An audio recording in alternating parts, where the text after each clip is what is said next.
તો રાજકોટ ક્રાઇમ બ્રાન્ચે સૌરાષ્ટ્ર અને દક્ષિણ ગુજરાતમાં સિનિયર સિટીઝન વેપારીઓને નિશાન બનાવતી એક શાતિર આંતર જિલ્લા ટોળકીનો પર્દાફાશ કર્યો છે।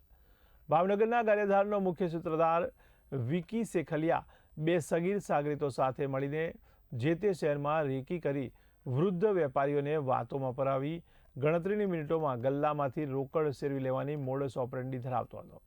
ત્યારે પોલીસે સીસીટીવી ફૂટેજ અને હ્યુમન ઇન્ટેલિજન્સના આધારે આ ત્રણેયને ઝડપી પાડી રાજકોટ, ભાવનગર, નવસારી અને વાસદ સહિતના વિસ્તારોમાં આચરેલી 10 જેટલી ચોરીનો ભેદ ઉકેલી નાખ્યો છે। આરોપીઓ પાસેથી ₹7.58 લાખનો મુદ્દામાલ જપ્ત કરી પોલીસે અન્ય કેટલા વેપારીઓ આ ટોળકીનો ભોગ બન્યા છે તે દિશામાં તપાસ તેજ કરી છે।